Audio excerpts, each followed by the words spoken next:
Es un video sobre momentos y centros de masa. Bueno, entonces vamos a dar unas cuantas definiciones antes de empezar. Y primero vamos a hacer problemas que son de tipo discreto, donde no se involucran integrales, y luego problemas de tipo continuo, donde sí aparecen las integrales. ¿Listo? Bueno, comencemos suponiendo que tenemos un número finito de partículas, cada una que tiene una masa, pueden ser diferentes o iguales, y están dispuestas sobre una línea acá que se balancea. Entonces, ¿la idea cuál es? Como cuando uno está en el balancín en el parque, los niños, y puede ser que, digamos, esta masa sea mayor y entonces haga que esto se vaya hacia abajo, y de pronto esta masa es menor y entonces se va hacia arriba. Entonces, ¿la idea cuál es? La idea es tener un sistema en equilibrio. ¿Qué quiere decir en equilibrio? Que no se vaya ni para arriba ni para abajo, ¿listo? Sino que se quede, digamos, que esa raya que está horizontal siga siendo horizontal. Y la única fuerza que actúa es la fuerza de gravedad. Ahora, no necesariamente hay dos masas, sino que puede haber más de una, ¿listo? Bueno, entonces, ¿qué necesitamos? Necesitamos el concepto de torque, que también se conoce como momento de fuerza. Y es como la tendencia que tiene una fuerza a rotar un objeto alrededor de un punto de apoyo. En este caso, pues este es el punto de apoyo, y la rotación que se va a producir más bien es como irse hacia arriba o hacia abajo, ¿listo? Más que girar. En el contexto lineal podemos decir que eso se puede medir como fuerza por distancia, ¿cierto? Que es como el trabajo que se realiza.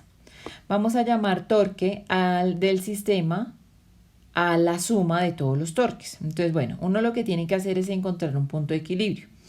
Uno, pues lo primero que hace es poner un sistema coordenado, ¿cierto? Y vamos a decir que el punto de equilibrio del sistema se encuentra cuando el torque del sistema es 0, ¿listo? Entonces lo que uno hace es sumar todos los torques. Entonces digamos que la partícula 1, este es el primer torque, ¿no? Porque está en la posición x1 sobre un eje que ya montamos, tiene una masa m1 y actúa la fuerza de gravedad. Entonces ese es el primer torque, o el torque de la primera partícula. El torque de la partícula késima es este. Entonces tenemos que sumar todos esos torques y eso me debe dar 0. ¿Listo? Ahora, como yo veo aquí que puedo factorizar la g de la gravedad, entonces realmente eso no depende de la gravedad. ¿Listo? Bueno, entonces vamos a calcular el punto de equilibrio para ese sistema que tenemos ahí, que es como lo siguiente. Tenemos aquí están dispuestos sobre un plano, digamos que esto es que aquí está el 0. Yo lo puedo poner donde yo quiera, donde parezca conveniente, ¿no? O donde realmente me diga el problema. Y tenemos aquí unas partículas que están dispuestas, digamos, esta es la partícula x1 con una masa m1, x2 con una masa m2, x3 con una masa m3 y x4 con una masa m4. ¿Sí? Pero todas esas masas pueden ser en principio diferentes. Entonces lo que yo necesito es ubicar un punto, digamos x barra, por acá, no sé, de tal forma que cuando yo calcule la suma de esos torques, pero con respecto a ese x barra, entonces todo sea 0, ¿cierto? Entonces, mire, para la primera partícula, pues me va a quedar, la distancia va a ser esta, ¿listo? Entonces es como m1 multiplicado por x barra menos x1. Para la segunda partícula va a ser la masa m2, y voy sumando, ¿no? X barra menos la partícula en la posición x2, y voy sumando. Para m3, pues en este caso sería la masa m3 y la posición x3 menos la posición de ese punto de equilibrio que yo estoy buscando, más m4, que sería la masa de la última partícula, y sería x4 menos x barra, ¿cierto? Ahora, yo aquí ya puse que ya sé quién está a la derecha y quién está a la izquierda, ¿no? Pero en general pues se puede escribir así, y uno le va dando, que de hecho ahí me van a dar, digamos, los signos negativos y va a compensar una parte con la otra, ¿listo? Entonces cuando yo haga estas sumas, cuando yo haga esta sumatoria, y esta sumatoria sea igual a 0, pues lo primero que veo es que esta G, puedo pensarlo de dos formas. Esto la puedo factorizar, ¿no? Entonces esta G, digamos que se va a quitar de acá y se va a quedar acá. Pero G por un producto igual a 0, la G nunca es 0, entonces lo que es 0 es esa suma. ¿Listo? O simplemente puedo pensar que paso a dividir la G y entonces pues ya me queda simplemente sin la G acá. ¿Listo? Ahora, yo sé que por propiedades de la sumatoria puedo como repartir la suma y me va a quedar que 0 es igual a la suma de los x sub i por m sub i menos la suma de los x barra por m sub i. Pero x barra es una constante para i, ¿no? Porque estas sumas son sobre i desde 1 hasta n y desde 1 hasta n. O sea que esta la puedo sacar acá, ¿no? Y entonces llego a esta igualdad. Pero como lo que yo quiero encontrar es el valor de x barra, pues simplemente voy a despejar. A esta primera suma le llamo el momento del sistema y si nos damos cuenta acá, estos son la suma de todas las masas, que es la masa total. Y a este numerito de acá se le conoce como el centro de masa, que es el punto donde se equilibra la recta. ¿Listo? El centro de masa, el punto de equilibrio. Más adelante vamos a hablar del centroide. Bueno, entonces acá hay un ejercicio para que lo piensen, muy sencillo. Dos niños están en el parque, uno tiene 15 kilos y otro tiene 25 kilos y se balancean en un sube y baja. Pero ese sube y baja no tiene el punto de apoyo exactamente en la mitad, ¿no? Dice, el niño más flaco está a 1 metro del punto de apoyo. Entonces, ¿a dónde debería hacerse el otro niño para que el juego sea muy aburrido y se mantenga todo horizontal? ¿Listo? Ejercicio. Bueno, para ver si estamos entendiendo, lo miramos después en la clase. Miremos ahora qué pasa. Que yo hasta este momento tenía un sistema de coordenadas y tenía unas cuantas masas distribuidas ahí en el sistema. Ahora lo que voy a considerar es un alambre o una varilla. Lo que quiere decir es que voy a tener... ya no van a ser unas cuantas masas, sino que lo voy a poder considerar como una sola, como si en cada punto, si yo pusiera esto sobre la recta, en cada punto hubiera una masa distinta, ¿cierto? Bueno, es una cosa entonces continua, ¿listo? Entonces, vamos a considerar una varilla que tiene densidad variable. ¿Qué quiere decir eso? Pues puede ser que aquí pese menos de lo que pesa acá, ¿cierto? Que sea más delgada en un extremo que en el otro, o en el medio sea más gruesa, por decir. ¿Listo? Entonces, bueno, lo que vamos a hacer entonces es que ponemos la varilla sobre un eje coordenado y sobre ese eje coordenado hacemos una partición. ¿Listo? Siempre nuestras particiones van a ser regulares para hacer el paso al límite y que nos quede una suma de Riemann y entonces podemos hablar de una integral. ¿Listo? Y bueno, como la varilla tiene densidad variable, eso lo que significa es que en cada punto la densidad es distinta. Entonces, si yo me paro acá en A tiene una densidad que está dada por la función delta evaluada en el punto A. Si aquí estoy en x1, entonces la densidad va a ser delta en el punto x1 y así sucesivamente. Entonces, ¿la idea cuál es?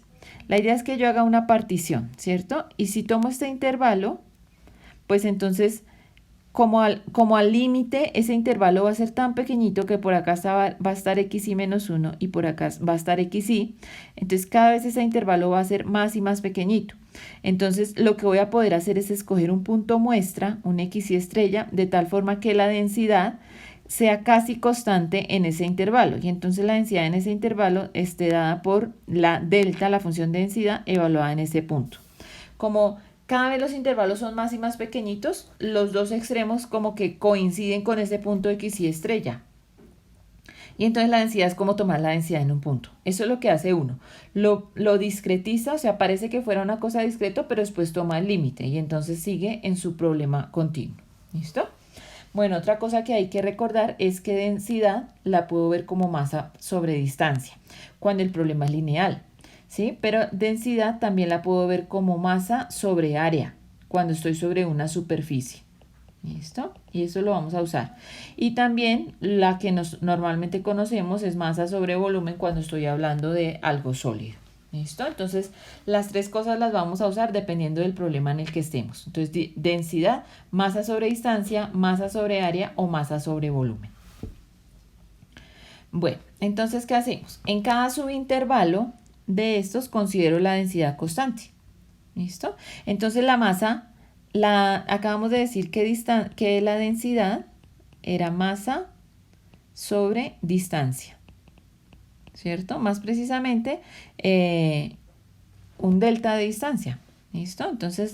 Entonces la masa es igual a la densidad en ese punto por el ancho de ese subintervalo, ¿listo? El momento del sistema siempre lo vamos a calcular así, como la coordenada o la distancia, dependiendo, porque puede ser la distancia como dirigida hacia el punto de equilibrio, por la densidad. ¿Qué? Por la masa.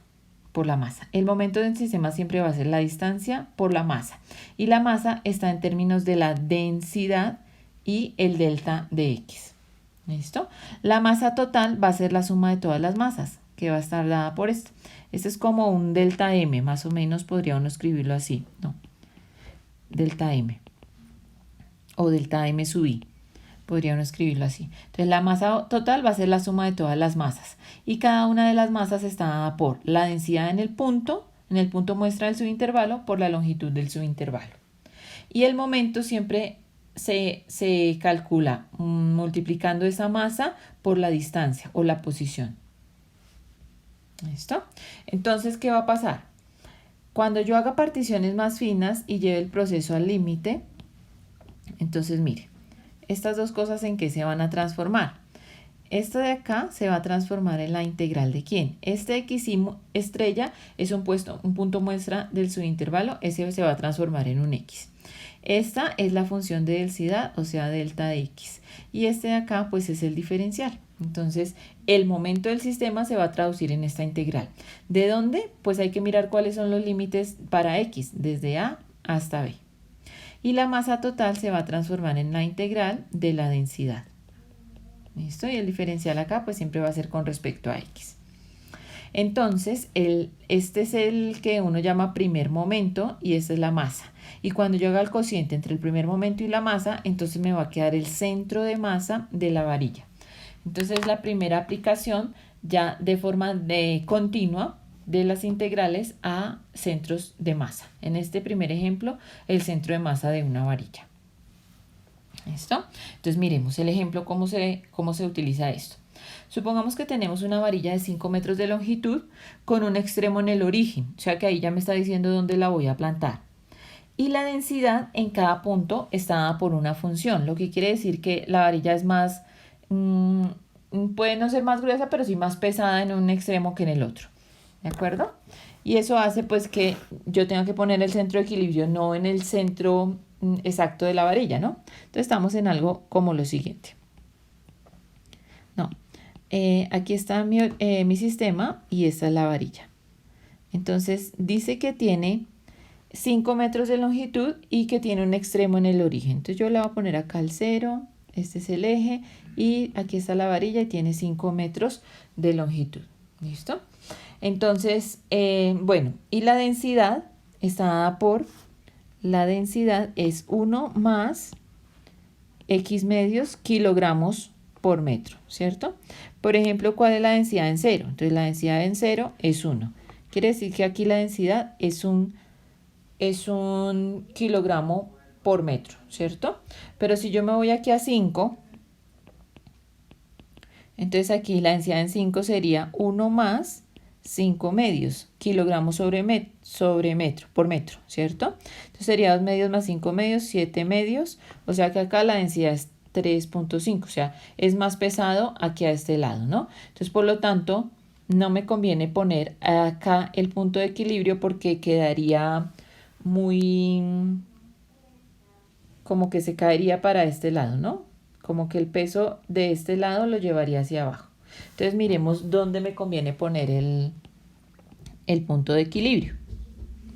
Bueno, entonces usando la formulita tenemos, fíjese que es X por la densidad. Entonces acá X por la densidad.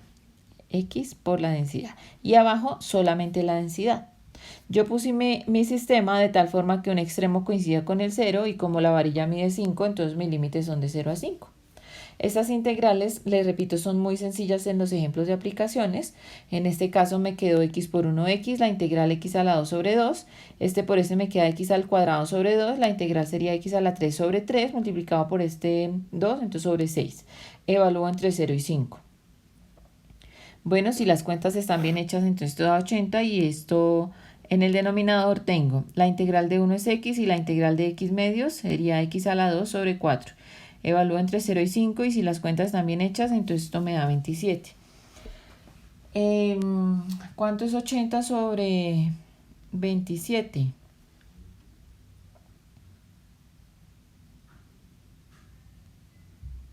Un poco más. Entonces, ¿dónde me queda 80 sobre 27? Por acá, ¿no?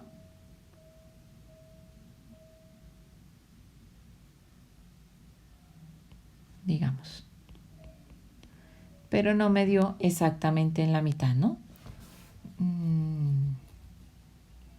Bueno, entonces lo que quiere decir es que yo tengo que poner un poquito más corrido hacia la derecha el punto de equilibrio. ¿Listo? Eso es lo que dice el ejemplo.